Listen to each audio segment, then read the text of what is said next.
Do you have any more questions, Charlie? No, 2018 Carignan and 2015 Smallberry. Yes. Okay. All right, I'm gonna let people in, and then we will get started. Okay. All right.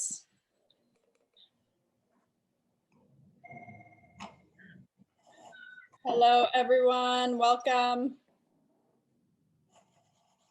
Hello, hello. Hello, hello. Hi there. Hello.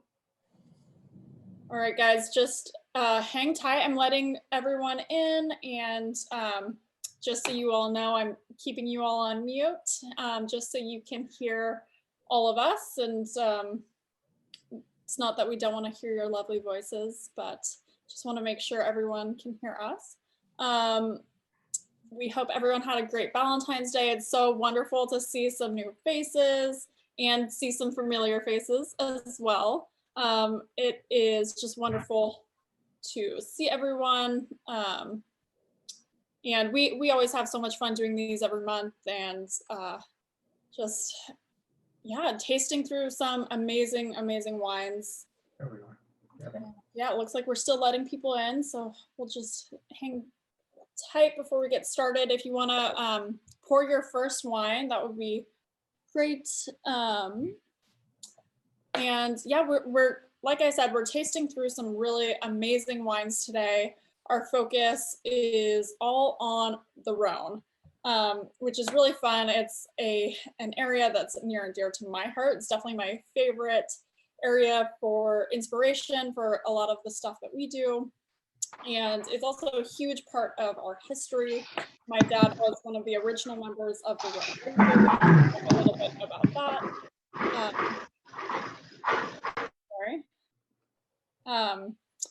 And really quickly, before we jump into the fun stuff and the drinking part of things, I want to introduce myself to those who maybe haven't been on one of our virtual tastings before, and then also introduce some of the other people who joined us and who will be talking to the wines. So quickly, I am Megan Klein. I'm part of the second generation here at Cline Family Cellars. I've been working with my family for the past 6 years now. Grew up in Sonoma, but never thought I was gonna be in wine. Always thought I was gonna live by the beach, live in a city, do something crazy, but I went to school in Santa Barbara, and there's a great wine scene down there. I got an after-school job, and then got really into the somm world. So went through my certified sommelier course and just really fell in love with wine. So did a lot of the selling portion, and then really thought, hey, if I'm gonna do the wine thing, Sonoma is the place to be. So came back and have done everything from working in the cellar with Charlie, who's our winemaker, to doing marketing, doing sales, you name it. It's been great. No 2 days are ever the same. It's a really fun thing to be working with my family. And we are also here with our winemaker of 20 years now, Charlie Tsegeletos. Almost. Okay. So Charlie, I would love to have you talk a little bit about your past and your history in wine. Okay, so I grew up in Northern California in Marin County there, and Greek dad and Italian mom. There was always wine on the table. And when I went off to UC Davis, I studied plant science and got my first job out of college as a apprentice winemaker at a tiny little winery down in San Jose. You know, from there I bumped up to a slightly bigger winery in Sonoma that was called Hacienda at the time, and then moved to the third oldest winery in California, which was called De Agostini in the Sierra foothills. And if you talk to a winemaker, you're going to see that they work, you know, most winemakers have had experience working in multiple wineries, and that's really where we learn a lot of things, because you get a chance to work with other winemakers and you get a look into kind of their toolbox and discover things that you think work for you and incorporate them into your style. So after I left that third winery, I joined another winery that we grew it to be one of the largest wineries in America. It was called Glen Ellen at the time. And then that eventually sold and moved to it was either I had to move to a big winery in the Central Valley or find something else. So I grabbed my bag of wines and I went around and I met Fred Klein. and I showed him the wines I've been making and suggested some things I could do at Klein. And that was 19 years ago, and he hired me, and I've been here ever since. And it's been glorious. You know, it's a smaller operation than the prior one, but it's very hands-on here, and we work with some historic and great grapes, and you're going to get a chance to taste some of them with us today.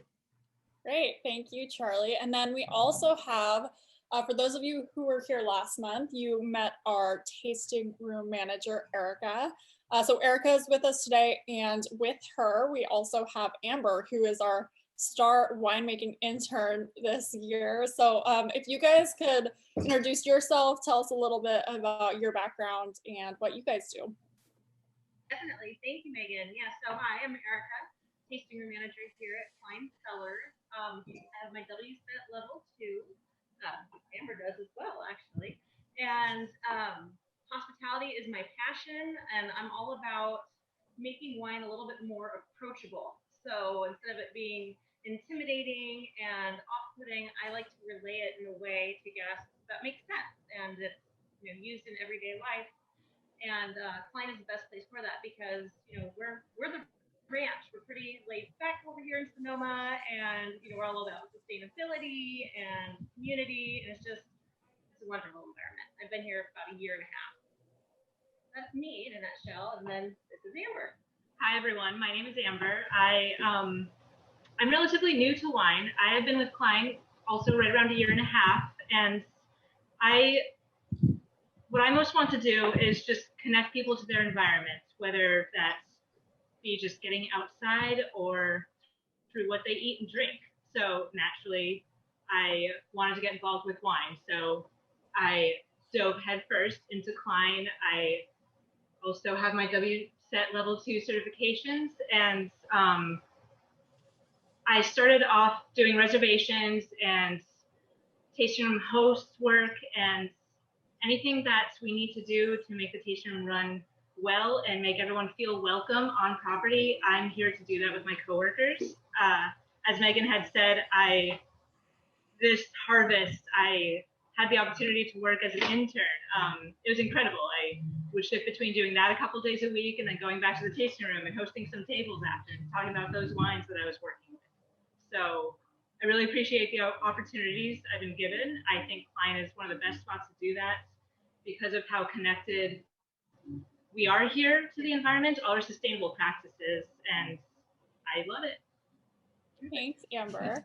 All right, guys, so before we jump in, I just want to let you know, because I did mute you all, please use the chat box. We're going to monitor it, and we want it to be a really fun conversation. So if you have any comments on the wine, any like fun pairing ideas, or just want to say hi, Paul is already saying small berry Morvet, super fan Amber. So we're already got a shout out to Amber over there.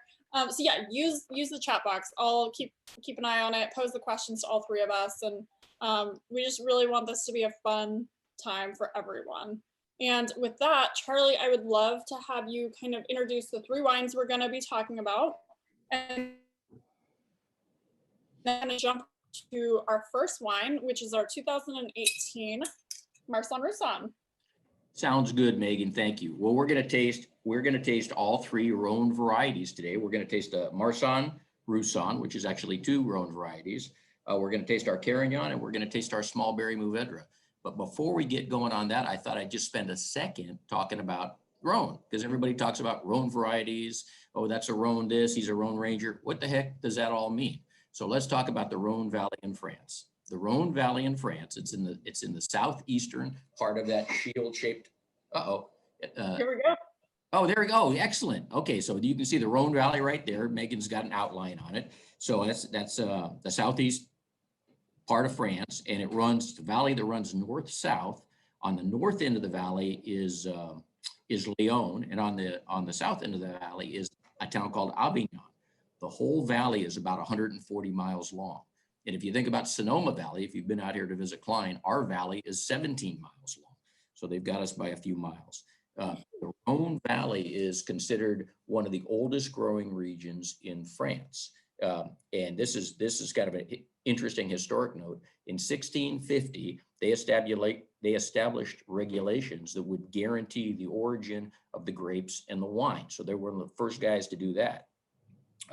There's a wind called the Mistral that blows up and down that valley, and it can blow 60 miles an hour in the winter, and it can do the same thing in the summer, usually following a rain. So those are the famous Mistrals. They get 36 inches of rain a year, which is a lot like what Sonoma used to be, a little bit less this year, that's for sure.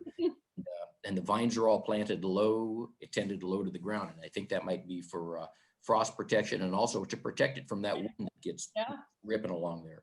The Greeks, the ancient Greeks traveled up there 400 BC, and it gave them an ingress into toward Northern Europe there. And the wines that are produced in that 140 mile valley, they're 90% red wines. And the interesting thing is there are wines that are only allowed, you're only allowed to produce certain varieties of wine in there. And I think it's, and Megan, you might know the actual number, but I think it's 21 or 22 varieties of grape are allowed to be grown in the Rhone Valley. And of those, 11 of them are red, and you'll recognize things like Carignan, Muvendra, Grenache, Syrah. Then other odd varieties like Picpoul Noir. I've never tasted, maybe you have, Megan. And then 10 white wines or white varieties that are certified that you can grow in the Rhone Valley. Marsanne, Roussanne, Viognier, you'll recognize those, and odd things like Claret Blanc that I don't think I've ever seen. So that's a little history. When people talk about, hey, let's drink Rhones, they're called Rhones because they're allowed to be grown in the Rhone Valley, and it's got quite a history to it. Okay, so the first thing we're going to try, shall we jump right into the Marsanne? Yeah, let's do it. Let's do it. And just a quick shout out to Robert. He's in Austin, Texas, and says he's joining from his phone because they haven't had power. So we're thinking about you, Robert. Holy cow. It's crazy this weather. I just quickly want to say we're in California. It is so beautiful outside, and I know everyone else is under a whole bunch of snow. So we're feeling very lucky. We could use some of that moisture, though. I tell you, it's dry out there for us. We've been out there visiting the ponds and things, and they're a little on the low side, so we want some more rain. Okay, so here's our 2018 Marsanne Roussanne. Marsanne and Roussanne, those are two of the most important varieties that are allowed to be grown in the Rhone Valley. They're the two biggest ones there. This particular wine is 78% Marsanne and 22% Roussanne. Okay, so just to tell you a little bit about Marsanne, it's a very vigorous vine. The berries are pretty big. The clusters are pretty big. It's good yielding, late ripening. It likes heat. Roussanne, on the other side, has tiny little clusters. It's very difficult to get a crop on a regular basis. It's called they call it a princess because it's so finicky to grow, but it makes some wonderful flavors come out of it. But if you go to the Rhone Valley, a lot of Roussanne has been pulled out and replaced with Marsanne because Marsanne bears a much bigger crop. Okay, so have I got a sec for a little history, Megan? Yeah. Okay. So Marsanne, they thought it originated in the town of Marsanne in northern Rhone. It goes into the blend, Hermitage blends, and Thomas Jefferson said that was, without exception, the number one wine of the world. So Thomas Jefferson really liked this wine you guys are tasting right now. At least he did a few years back, a different vintage. It came to California. In the 1980s, and the guy, if you guys have ever tasted Coupe wines, he was one of the first guys to bring those grapes in, and it went to Australia in the 1860s, and now Australia grows about 80% of the Marsanne in the world, interestingly enough. Okay, then Roussanne was planted in Sonoma and Napa and Santa Clara counties in the 1870s. By 1927, it was all pulled out. So all the Roussanne was gone in California until 1986, when John Albon, also known as a Rhone producer, Rhone Ranger, brought it in and made his first vintage in 1991.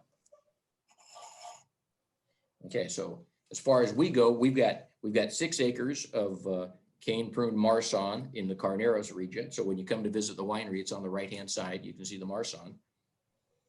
And we'll rarely get 2 tons per acre off the vineyard. So it's not a big yielder for us.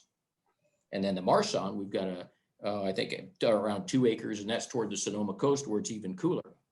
I attended a Marsanne or a Roussanne conference one time, and I asked the question, well, what is Roussanne supposed to taste like? Because every variety's got its own signature flavors. And they said, look for beeswax, look for honey. And sure enough, with this wine, don't know if you guys have all got it, but to me, there's a dusty melon and a distinct apricot character to it. Yeah, well, and I do get that little hint of honey that acts, it's not a sweet wine, but it gives it this like sense of sweetness to it, which I actually really like in this wine. And I think what's so interesting about it too is that it's really textured. Like when I think about this wine, I really think of the texture, and I love that about this wine. To me, it's like if Chardonnay had a like more voluptuous cousin or something. Like it's just a little bit more viscous, and yeah, that's kind of what I think about when I think about this guy. Yeah, this wine didn't receive any oak at all. It didn't go through malolactic fermentation to make the butter character. So we fermented it in stainless steel, kept it pretty cool in stainless steel. We don't use any pesticides or herbicides on our grapes. So we're farming pretty gently. And this is all estate fruit that has gone into this blend. And this one we did a total of 579 cases. So it's not a big blend for us. And it's generally only available to club members and in the tasting room, I think. Yeah. Erika and Amber would love to hear what you guys think about this wine and your thoughts. Yeah, great, thanks. So for me, this Marsanne Roussanne is very floral. I get bright citrus and crisp acidity, and I definitely pick up on the minerality. And hearing too that it never touches the oak, that explains that characteristic right there. But yeah, I do get the honey as well, and a little bit of orange. Again, citrus. But for me, as you guys know, anyone that tuned in last time, I'm a self-proclaimed cheese obsessed. So for me, I love brie. This wine pairs beautifully with brie. I would also say any really spicy dishes as well. And on our website, we have it paired with a soy and ginger poached bass, and that is absolutely delightful as well. Amber, what do you think about this wine? For me, I really, it is all about that honey. I like the body it adds to it too. And actually, I was tasting this at home recently, and I had some sushi with it. I think the umami in the wine really brings out those sushi flavors, and it's a great seafood wine. Yeah, agreed. I love it. Yes, I totally agree. And I think you guys said it's poached. It's paired with poached sea bass. Like I think that would go great. And perfect fish wine, and just overall delicious. And so Charlie, you said that Marsanne is mostly that like waxy honey character, and then is Roussanne where you're getting more of that floral note? Actually, I think if the Roussanne is supposed to have that beeswaxy ish kind of component to it, and to me, Marsanne's got more of that citrus, more of that orange grapefruity kind of a character to it. Yeah. And Charlie, we have a question. Have you ever made this as a late harvest? No, we never. It ripens so darn late anyway. We end up picking this thing in October for the most part, and sometimes later in October, that we haven't had the guts to let it hang out any longer to see if it would pick up any more fruit or any more, if it would raisin on us. We do have a late harvest Muvendra that we let hang out there, and it definitely creates some of those late harvest flavors, but not with this one, not yet. Yeah, I don't know. Have we ever done a late harvest white wine, Charlie? I don't think so, Megan. No, it might be time to explore. Yeah, Could be. I think it's a great idea. Yeah. Here in the tasting room. Well, we can give it a shot. We just need a nice warm year to let things hang out there and ripen up, and then begin to shrivel a little bit until we get those round flavors. So would love to hear what you guys think. Drop it in the chat if you love this wine. If you have any tasting notes or whatnot, we'd love to hear it, what you're pairing it with. But in the meantime, Charlie, can you introduce our ancient vine carignan? And then also, maybe we can talk a little bit about, you talked about the Rhone Valley, but what does the Rhone Rangers mean in that scheme of things? And like I said, it's really an integral part to our history. My dad was, one of the original Rhone Rangers, and basically what the Rhone Rangers are they were just producers back in the early 80s, mid 80s, I believe, that were really promoting these varieties that not a lot of people had heard about. So things like Muvendra that, back then, people were drinking Chablis and Zinfandel maybe, right? Like no one knew what Muvendra was. So it was them really like promoting these obscure varieties at the time and bringing more attention to them. And it's such a huge part of our history, and I think that's why we really gravitate towards these wines. And if you know people like Randall Graham or Bob Lindquist, who's with Coupe, those are some of the founders of this movement, and kind of the reason that Rhone varieties are so important to California.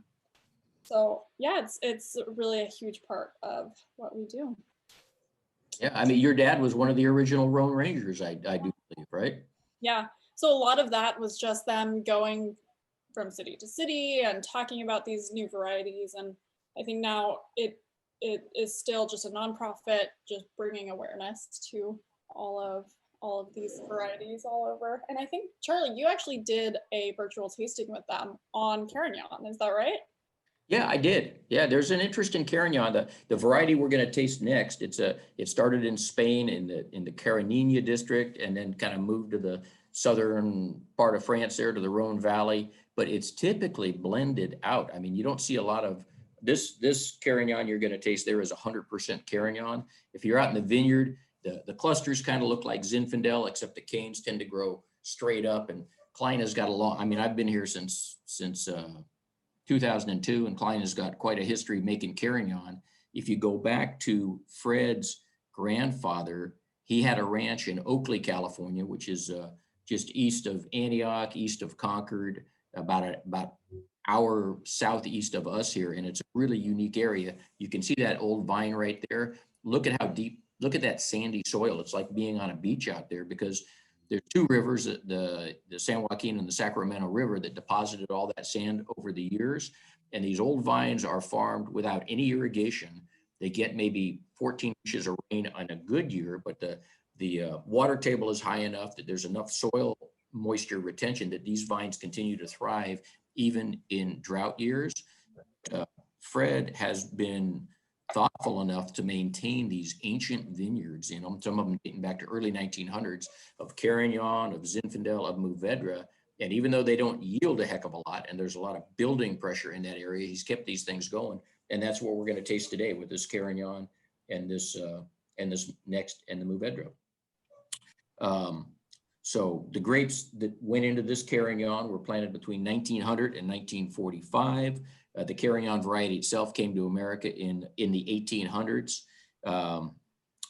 Most of the Carignan shipped to New York and Chicago from Oakley during when there was prohibition, because there was an intercontinental railroad right there, and we could ship it off there, and it was still legal to be a home winemaker or to make under 200 gallons.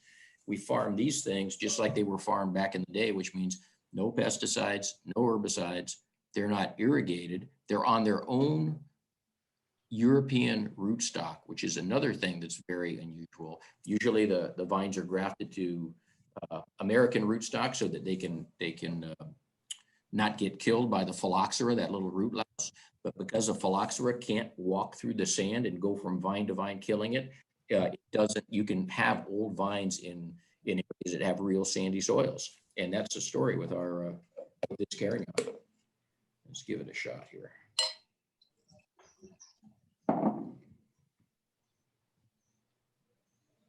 Okay, so this guy was fermented. This is a 2018 vintage, which was the largest vintage in California history for grapes. We had 4.3 million tons harvested. It was a really warm February, but then it rained 27 times between March, April, and June, and things got a little spooky because it seemed like it was going to be a cooler season. We did not think everything was going to ripen up on the North Coast. But when you get to Oakley, where the temperatures are really warm during the day and cool at night, we didn't have any issues with ripening up the fruit. And we never seem to have issues with ripening up the fruit out in Oakley. And that's why, and that's where the winery was started. That's why varieties like Muvendra and Muvendra and Carignan and Zinfandel do so well out there because they need heat. They're almost like a tomato. You're not going to grow them on the cool side of the house. Well, and I think this wine is tasting really, really great. I get a lot of the plum, a lot of that like deep, rich red fruit, but also a bunch of spice. And I think some of that is just the variety, and some of it is a little bit of oak coming through, but I think it's really, really well balanced. There's really great tension, I think, in this wine. And it is, you know, Miles and Sharon just dropped a note in the chat saying that they have been Carignan fans for 15 years and that it used to be hard to find. And I think that is so true. I think it's really hard to find Carignan bottled as a single variety. So yeah, That's 100%. Yeah, no, it's really a great wine. Charlie, what kind of oak treatment did you guys This saw a little bit of French oak. We try not to overpower the wines with a lot of oak, but this is a pretty big wine. I mean, it's got some wonderful savory characters, savory plum to it, and other flavors, but we try not to overpower it. So it got the equivalent of about 35. If you picture, if you put all of the wine in a brand new barrel, that's 100% new oak. This saw about 35 to 40% new oak. So it didn't see a tremendous amount of oak, just enough to sort of add interesting elements of toast and I think there's really great complexity to it. It's such a cool variety, and you know, like I was saying, super hard to find. And yeah, one of my favorite wines. There's that really great spice going on. Yeah, when we crush this stuff, we pull back the roller, so we really try not to grind up the stems, but we de-stem it, and then we'll pump it to it. We'll start the fermentation in a stainless steel tank, but it starts by way of native yeast. So we don't add any yeast to this thing. We'll crush the grapes. They'll sit there for a day or two, and then you can start to see them bubble. And as they go, as that sugar gets converted into alcohol, it extracts the color, the mouth puckering tannins, and you start to build up the alcohol content. What we'll do is we'll taste that fermenter every day. And if it begins to get too tannic, or we feel that we've extracted all the tannin we want, because you've got all the color after about 3 days, we'll press it off the skins early, so you don't need to, so it remains a little soft without us using any fining agents. So there's no egg whites, there's no gelatin, these wines, our red wines, are not fined at all. So that's why they're all vegan friendly, and I think that's so fun to talk about, because most people, you're like, yeah, our wine is vegan, and they're like, isn't all wine vegan? I mean, it's grapes, but you don't realize that some people use things like fish or egg, and so that's really great. Yeah, the egg whites or the gelatin, it attaches to those mouth puckering tannins and drops them out. And used to be, back in the day, where they would, like gore an ox, and you'd use blood way back in the day to I did not know that. I don't think it's been. I think that's way out of the old history books. But we don't use anything. No animal related products. Yeah. Really quickly, before I get Erika and Amber's take on the Carignan, we have a question from David about if we switch from new oak to more neutral oak, or if we age it separately in the barrels. It'll stay. A part of the blend will go into newer barrel or newer oak. And then the balance goes into what we call neutral cooperage. Because if you've got a barrel, and barrels are not cheap, you use them for 1 year. The first year, it's 100% new oak. If you put wine in it the second year, that's equivalent to about 50% new oak. And then after that, it goes down to, after about 4 years, they're neutral. It's like a tea bag that's been used over and over. There's really no oak flavor coming out of that wood. It still makes an excellent storage vessel, but it's not providing any oak flavors to it. So, most of the lion's share of this wine will sit in neutral cooperage for its life, with some of it seeing new cooperage. Great. Okay, and then we have some more questions, but I would love to get first, Erika and Amber, love your thoughts on this wine. What would you pair it with? What's your kind of go-to Carignan? So Amber and I, we've actually been talking about this wine a lot lately. The different kinds of cheeses and meats and charcuterie, like everything that goes with it. This wine, I think we agreed earlier today that it goes with almost everything. You can have the charcuterie, you can have the variety of cheeses. and it's going to stand up to all of it. It just complements it so beautifully. For me, I always joke about this wine when I talk about it in the tasting room that it's, berry and spice and everything nice. It's just such a easy, wonderful wine that is loved by almost everybody who tries it. What I love most though is that on the back end, I get a little bit of pepper on it. So just that little bit of kick, keeps me coming back for more. I really like that in the wine. But for pairing with a meal, I would definitely do the sage, butter, gnocchi, and figs. You were saying earlier, like figs, definitely figs with this one. I like to call this a utility wine too, because it goes so well with everything. It's such a beautiful, well-balanced sort of grape in general that if you were to pop this open, no matter who's coming to visit you, it would please everyone. I really love that. And speaking of, I almost forgot, we had a request this morning, because I think this would pair really well with chocolate cake, and apparently it's a lot of birthdays in the Mandel family. So happy birthday to multiple Mandels who are here today. Happy birthday. Happy birthday. Love it. Yeah, we only made a little over 2,000 cases of this, and it's probably one of the bigger carry-on programs in the country. Absolutely. Yeah, this and our Muvendra program, I think we're probably the biggest producers of both of those varieties. For sure. It's kind of a niche market, but we love them. So we do have some more questions. One is from Paul asking about why some Carignan is spelled without the E.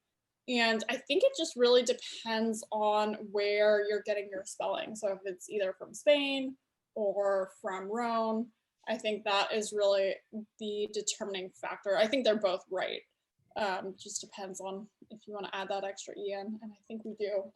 I know the old growers, you've got some old growers that'll call it Carrigan, and then other ones that call it Carignan, and then same old growers, they'll call Petite Syrah Petit Syrah just because they're old time. Oh, I love it.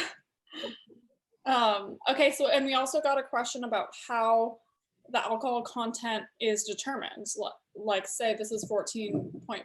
So Charlie, you can talk about bricks at harvest and what that means converting. Okay, so bricks, the system we use is called BRIX, B-R-I-X, and what that represents is percent soluble solids in the grapes. Most of the soluble solids in a grape are sugar. So if you pick something at 25 degrees bricks, it's close to 25% sugar, but it also includes certain organic acids that are, the tartaric acid and citric acid and some other acids, malic acid, that are part of that grape too.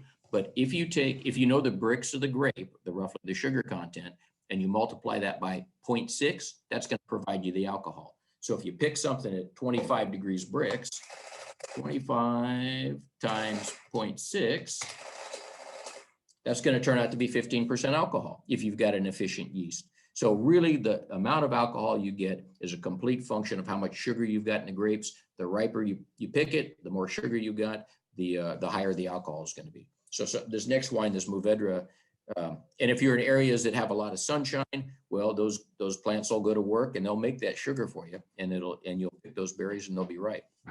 So when we taste the Muvendra, the small berry Muvendra, that was a big year. That made, when I say big, the grapes got real ripe for us. We've got a certain area we want to pick them, and that's a stylistic decision. Megan and I will all get together and we'll talk about, hey, what kind of style do we want for this wine? And then you can just hope you've got the pickers lined up, because all of our stuff is hand picked. And if you're in an area like Oakley where it can get pretty warm, you pick it, or you're looking at it and you're going to say, this is going to be ripe tomorrow. Let's line up the pickers. Maybe it takes you 2 days to line up the pickers. And in those 2 days, the sugar can just go crazy on you too. So it's really kind of a fun puzzle, picking them at the right. Well, and that kind of leads to David's second question, which is, do you test the bricks every day and then pick when it's the point you want it to be? And the answer is yes. And actually, I have done this. Amber knows this all too well. The way that we sample it is going through, taking those little berry samples, trying to get a sample of the entire vineyard. So you're walking sometimes it's like 10 miles in a day when you have to sample all the vineyards trying to get the right bricks. So it's definitely super labor intensive, but yeah, we want to make sure we're making wines that are really nicely balanced. And I think we've kind of achieved that. Yeah. And Paula, you asked if Charlie really had an adding machine right there, and I think you do. It's real. That is not a prop. That is really an adding machine. I use it all. Hey, half of making wine is calculating things. You know, the sales department tells you how many cases they think they can sell. Well, let's add up how many. A ton of grapes weighs 2,000 pounds, right? That turns into about 170 gallons or 69 cases of wine. So we're forever translating things back and forth. Mm-hmm.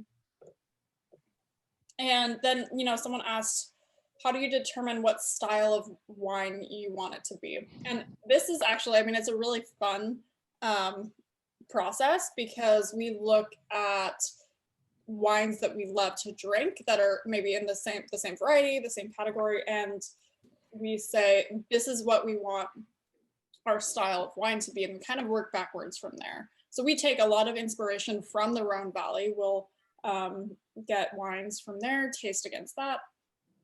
And that's kind of how we determine the style. And then we try and make it in that same way every year. So we may be picking it, we try and shoot for the same bricks to pick the grapes at. But it's also all about tasting the grapes and making sure the flavor's there, the phenolic ripeness is there, the tannins are the same. So it definitely is very labor intensive. Yeah, and when you pick it, like if you look at Muvendra, we make 4 different Muvendras. We're going to taste a rare small berry Muvendra, but we make another ancient vine Muvendra that's just a delicious table wine. So we make a late harvest. So we let the grapes sit there. Instead of picking them at 25, we pick them at 33. A quarter of the clusters have raisins on them. And then we make a rosé too. So instead of picking it at 25 bricks, we pick it at 22 bricks, or we pick it at 20 bricks, lower alcohol, less color. So really, when you pick those grapes has a lot to do in helping you determine the style.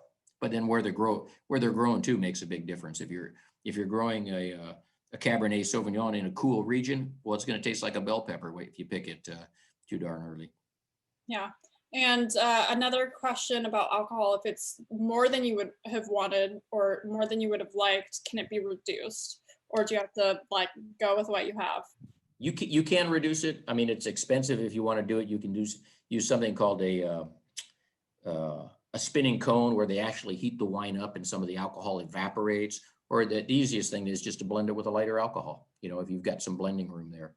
Or you go with it, and there's vintage variation. And you'll notice our wines, they're not spot on every year. There's vintage to vintage variation, and we live with that because we try to do as little as possible with these wines. Absolutely. Yeah. And before we move on to the next one, I feel like now it's just tradition, because every single time I have to say one of these wines pairs with pizza. And I think out of all of them, I have to say the Carignan is the perfect pizza wine out of these guys. So, any of that red fruit, that dark red fruit is going to go with that tomato sauce. And put some salami on there, get some pepperoni on that pizza. This is the wine to pair it with.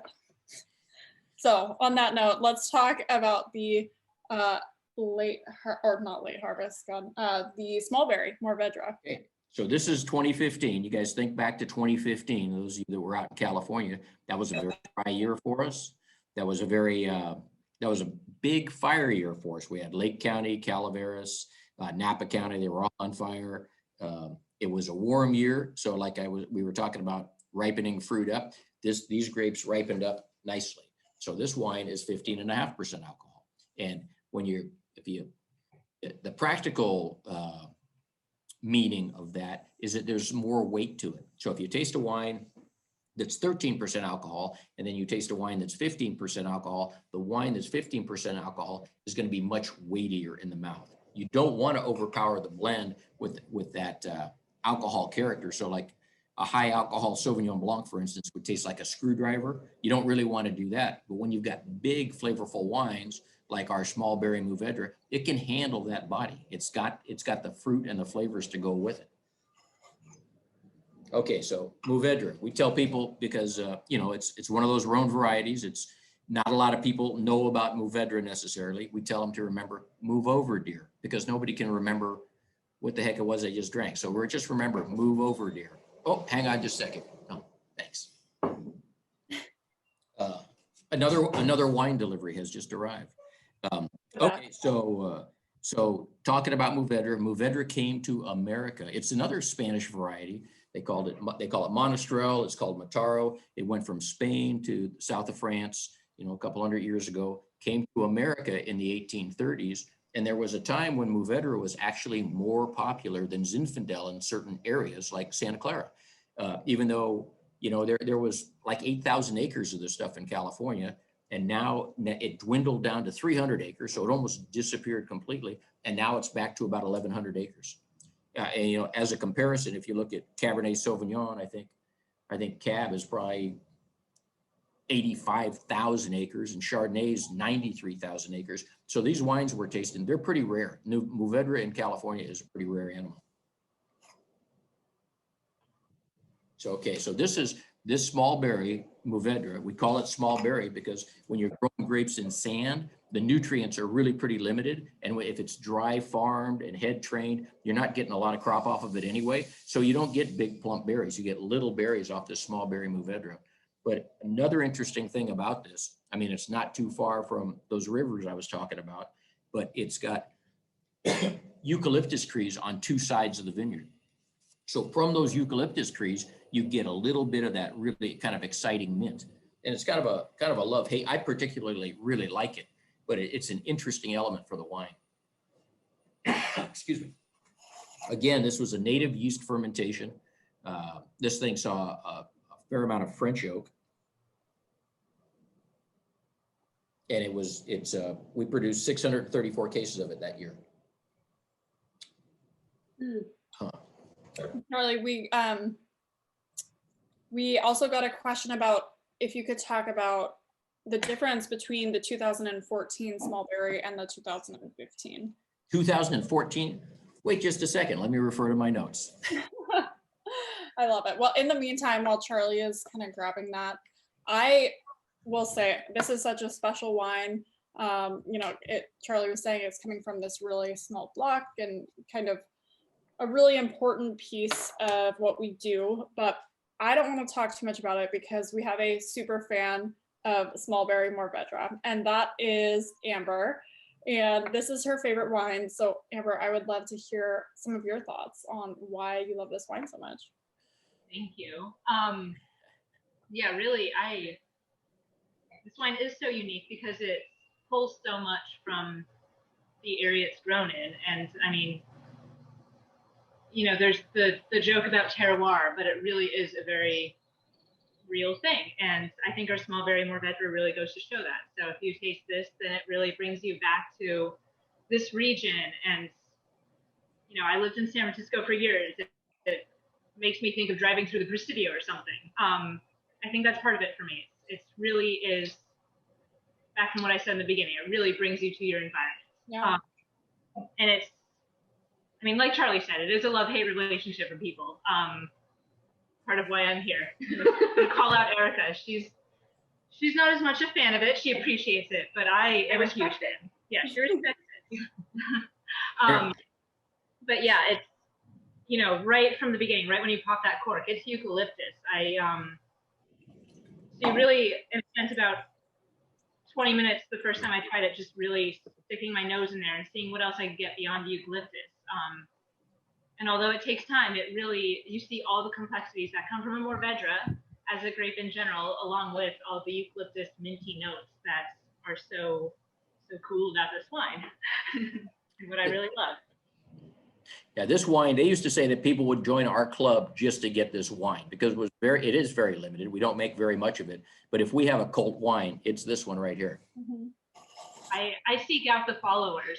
When they call on the phone or when I'm downstairs in the tasting room and I hear about a small berry lover, one of us. One of us. All right. Who had the question about the 2014? So that was, let's see, Maya. Maya, that turned out, that's a good question because the 2014 was a different animal. We were talking about, depending on when you pick it, you get different sugar levels, different alcohol levels. Where the one we're tasting right now is knocking on 16% alcohol. The 2014 was only 13.9. So we picked that one earlier for some reason. Maybe the pickers got a little overzealous and we just got in there a little quicker. But the notes on my 2014 are crisp, minty, plum, moderate tannin. And so this guy's a much bigger animal. The 2014 would hold up really well. So I take it you've got a bottle. That's why you're asking about it. It should be great. Yeah, and that actually leads into another question about how long the small berry will last if you lay it down. And I think, I mean, you can also apply that to the Carignan and talking a little bit about aging these wine. I mean, I always have a really hard time aging wine because I just tend to open it right away and drink them. But I do think the small berry in particular will be able to be laid down for years, like 15, 20 years, in my opinion. Like, I think it just gets better with age. You might lose some of that first or that initial fruitiness, some of that freshness, but you're still, I mean, think about it, this is a 2015 that's 6 years old and it is still tasting really fresh. So yeah, I think this can be laid down for a while, but Charlie, what do you think? No, I think Muvendra holds up pretty well. As long as your cellar, you don't have wild temperature swings where you're storing it. You're not putting it in direct sunlight or anything. These wines will hold up for years. But just like Megan was saying, I mean, there is, for me, I think I'm the opposite of you, Megan. I like wines a little fresher. I like them. I'll tend to drink them within 4 or 5 years of the vintage. I used to have a pretty nice collection of old red wines. My stepson and his wife just arrived in their converted school bus from New Orleans, and we're plowing through the summer pretty good. So my collection of old wines is disappearing, but it really is a personal choice. That's why it's kind of fun to buy a case of wine, drink a bottle every year, and keep your notes. See what the age does, in your opinion. You know, you'll get that oak will go from you know, kind of a fresh oak component to tasting like an old cedar box, and the fresh fruit will be more dried fruit, and it takes on interesting elements as it ages. Absolutely. Amber and Erika, what would you guys pair with this? And I saw actually someone comment that it would go really well with lamb, and I totally agree. That lamb with like a mint chimichurri, perfect, because it's gonna, match that kind of minty character that you get in this wine. But what do you guys think? Yeah, we both agree. Definitely lamb. For sure, lamb. But also any kind of hunk of meat, really, like a prime rib or anything like that. And then for cheese, I would do a very grainy Gouda. Ooh. Yeah, I think anything that has a lot of flavor that can kind of stand up to it. Like, I think that's really what you need with this wine, because it's so bold, it's so unique. You need something that is not just going to disappear underneath all that flavor. Exactly. A delicate white fish would be clobbered. I mean, you need some flavor. A nice blackened, a blackened ahi tuna would go good. Oh, that would work. Yeah. There you go. Well, guys, yeah, please put in some more questions if you have them. This is our last wine, but I do want to hand it over to Erika and Amber, because we are finally, our tasting room is open. I know a lot of you are all over the country, but if you do get it, Erika and Amber, I would love to have you guys talk a little bit about what we're doing at the tasting room. Yeah, so we've been open for 2 weeks, and we're just so delighted to actually see people again, especially our club members. It's just been so great to have people back. I do want to let everybody know, though, we're going to continue doing these virtual tastings because it's just needed, all different formats to get wine to people and to be able to discuss it. But for those that would like to come visit us, we really do ensure optimal safety. We have everything 6 feet apart. We take extreme safety precautions. Everybody that comes here thanks us for how comfortable they feel. Same for us as employees. We just feel really, really comfortable. So I do want to let you guys know that we are reservations, just to ensure that you can get yourself a flight, tasting some wines. We do recommend reservations. If you can't get a reservation, still come on by. At the very least, we can recommend a bottle for you, find you a table, and let you enjoy the bottle on our gorgeous grounds. So even if you see that we're full, we don't want you to be intimidated. We still want to see you. Yeah, do you have anything to add to that, Amber? She's the one who takes the most phone calls. Yes, yeah. So if you call, if you want to know if you can come on in, it's probably going to be my voice that you'll hear. But yeah, I would just say we always have someone up front, a friendly face to be able to greet you, and they're just as excited to get you guys seated and get you guys trying some of our wines. So we'll do anything we can to make everyone comfortable and enjoying themselves here. Absolutely. Yeah, well, thank you guys. And actually, Michael and MJ just put a comment that they are fans of the Viognier, and doing a side-by-side with the Marsanne Roussanne would be really, really fun. And I totally agree. I think we kind of chose some interesting Rhone varieties. I think when people think of the Rhone, they do think more of Grenache, Syrah, and Viognier. And so I think we were like, let's go a little off book here and do some of those more obscure Rhone varieties.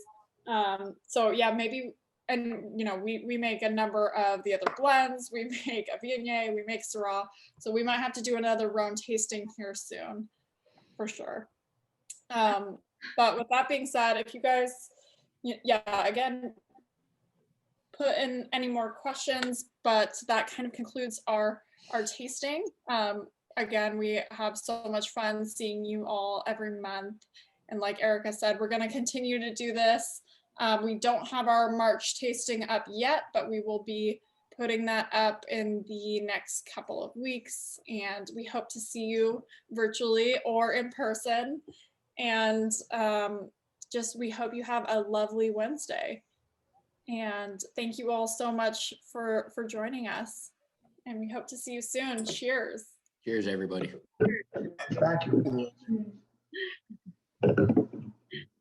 you. Thank you.